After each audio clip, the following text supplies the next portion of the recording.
সর্দার সুর কমিটির সভাপতি তো নয় না। আরে ধৈর্য ধরো, আমার নেতা দড়ি গাড়া সিটি আইতাছে। কি যুগ আইছে, সুরের রবিবার কমিটি আছে। সুরে দল লই মজা লও। এ সুরাত দলের তুই অভিমান করো, তে লাত্তি মারি আপনার হিজবুটটা ফাটাই আলবা। জীবন ভরা শুরু হয়ে যায় সুরের করে সুরেরা। এই সুর লইয়া যে মজা করো, সুরিটা যদি সর্দারে নাসি তো বিট কইরো ভাত খাইলি না, বুঝছস? এই মাইনচের বাড়ির বাড়িতে কামলা দিতে এটা ভালো আছে। হ্যাঁ এটাই ভালো আছে। সুর গিরিরাজি না শিখতাম তাহলে স্কুলে গেলে হরা লাগলো তাহলে ওইরা অফিসার হয়ে মানুষেরকে গুলামি হরা লাগলো। এটা তো গুলামি গিরি হলাম না, নিজের কাম নিজে হতাছি, শুরু হয়ে যাইতাছি। কাম তো ভালাই, এই কাম খারাপ না, এই কামের ইনকাম আছে। সমস্যা একটাই, ফিটনা কেমন লাগে? এ ধরা না গেলি ধরা কোনো বেটা না সইতার বড়াইতা। ধরা না খাইলে কোনো বেটা সইতারবো, এমন কোনো বেটা আছে? এ হয়ে লাগলো না, নেতা আইতাছে টিম হেরে বই এটা হোক।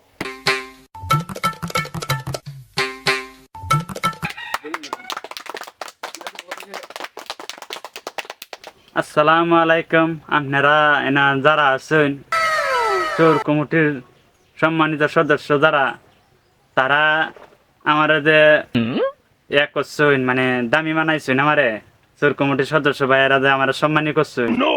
আসলে আমি এটা যোগ্য না, কারণ হইলো আমি একটা আস্তা চোর। সারা জীবন চুরি চামারি করছি, আর আজ যে এই পর্যন্ত আয়া আমার এত সম্মানী করবেন, এই কমিটির সভাপতি বানাবেন, এটা আমার কল্পনার বাইরে।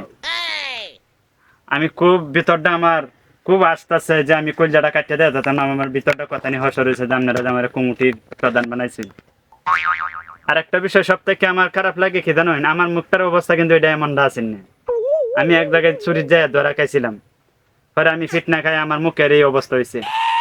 তবে একটা বিষয় হচ্ছে, আমার চোর কমিটির বা সারা বাংলাদেশের যত চোর আছে সকল চোরে আমারে, এই যে আমি এই ফিটনা খাওয়ার পর থেকে আমার তারা মূল্যায়ন করে, আমার সকল জায়গার মধ্যে বড় পদে আমার দেয়া রাখে। আমি অনেক চুরি করতারি না, ঠিক আছে, কিন্তু আমার বন্ড ঠিক দে, এই বন্ড লইয়া এই বন্ড আমি খাই, এটা দিয়ে আমি চলি। আর একটা বিষয় হচ্ছে, আমার সম্মানিত করার লাগে আপনারা সকল চোর বাইরারে আমি ধন্যবাদ জানাই, ডবল ধন্যবাদ আপনারা জানাই আপনারা সকল চোর বাইরারে। এখন না আমার আর একজন লোক আছে আমার ভাই, আমি যে বেলা ছোট বেলা তাকে চুরি করি, এই বেলা থেকেই মাল এই ভাইয়ের দিন বেচতাম, এই ভাই হলো সঠিক মূল্য দেয়। আর অন্য কোনো যদি আপনারা দালালের দেন মাল বেচেন তো সঠিক মূল্য হইতেন না। আমার ভাই যে আছে পাশে গফুর ভাই, এর কাছে হইলো মাল যদি বেছেন তো সঠিক মূল্য হইবেন, অন্য অন্য মাল বেচার দরকার নাই আপনারা। তাইলে আমার যে এইভাবে এখন কিন্তু সমাজে খুব মিশে কষে চলন লাগবো, আলাদা আলাদা তখন যেত না। সমাজে নেতাবিন্দু যারা আছে তার সাথে মিশে ভিতরে ঢুকে চলন লাগবো। আর যে আপনারা অসম্মান করবো, যে আপনারা অসম্মান করবো, এরে এর নামটা লিখে লই এরবেন, এরে হরে রাইত ধরবো আমরা বেরিয়ে, এরা রাইত বাড়িতে গিয়ে হামলা করবো, আর নাহলে এরা রাস্তাতে হামলা করবো। আমরা কমিটিটা দিন দিন বড় হইতেছে, দিন দিন বড় হইতেছে। এক সময় হয়তো পুরা রাষ্ট্রের শাসন ব্যবস্থায় আমরা কমিটির হাতে আইব, আপনারাও তো দিন ধৈর্য ধরে থাকবেন। এনে একটা বাচ্চা ছাড়া দেয়া যে আমরা কমিটির মধ্যে মিশছে, খুব দেখে আমার গর্বে বুকটা বইরে গেছে। তাহলে বক্তব্য লম্বা করতাম না, এই পর্যন্তই। আপনারা সবাই আমার লাগে একটা তালি দিন। তোমরা যা মালের নামার দাও, তোমরা যে 200 টাকা শাড়ি দাও, আমি 70 থেকে 80 টাকা দাম ধরি। তোমরা দাম মালের দাম আমি কম ধরি নেই, বুঝছো? তোমরা এই নয় যে তোমার যা সদস্য আছে এনে বহু লোক আমার মাল দিছে, আমি কোনদিন মাল কম ধরি নেই।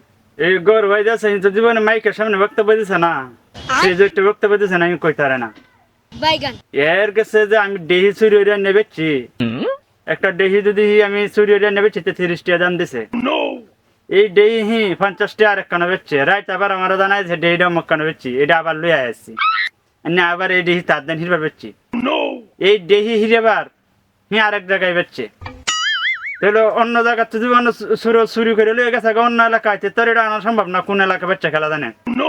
কোন সময় হাড়া হিল এগুলো আমি চুরি হইয়া এনে বেচছি, নাঙ্গল জল গরু দাদা হাল বাইতো, বকরি চকরি যাই কিছু বেচছি, কাপড় শাড়ি, এরপরে জামা কাপড় হাইতলা ডহি যা কিছু বেচছি জীবনে, ভাইয়ের দেন ভাইয়ের সঠিক মূল্য হচ্ছে।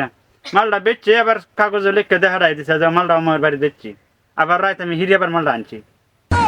এর লগে কইতেছি আপনারা বাইরে বিশ্বাস করুন যে ভাই সঠিক মূল্য দিব, আপনারা মাল ভাইয়ের দেন বেচবেন, এর বাইরে বেছেন না। যে আমি আর একটা কথা কই রাখি, বাইরের কাছে বাইরে কইছি বাবার দরবারতে তাবিজ আনছে সবাই গলাতে এই ধরনের তাবিজ দিয়ে দেন কোনো জায়গায় যদি চুরির ধরা খাইন সেটা দায়ী হইব ভাই আমার ভাই যতদিন ধরে এটা দিছে যত আমি চুরি করছি আমি কিনানো ধরা খাইছি না এর লেগে আপনারা আমি কইতাছি এনে সকলে আছেন যে আমি চুরি যাইবেন এই তাবিজ গুলা যাতে গলাত লাগাল থাকে এটা আপনারা মনে থাকবো সকলের হাসিম সর্দার কই আছে হাসিম সর্দার আপনি ইন্ডিভিটা আইন আয়া আমার এই সম্মানিত চোর সদস্যগণ যারা আছে সকলের উদ্দেশ্যে একটু বক্তব্য দিবেন আপনি এই সদস্যগুলা যাতে আপনার কথা হইন না তারা কই যাওয়া ঠান্ডা হয় আর আমরা একটু বিশ্বাস করতে কইন আপনি আপনি যদি বিশ্বাস না করতে কইন তাহলে আমরা মালি হাইতাম না সালামু আলাইকুম।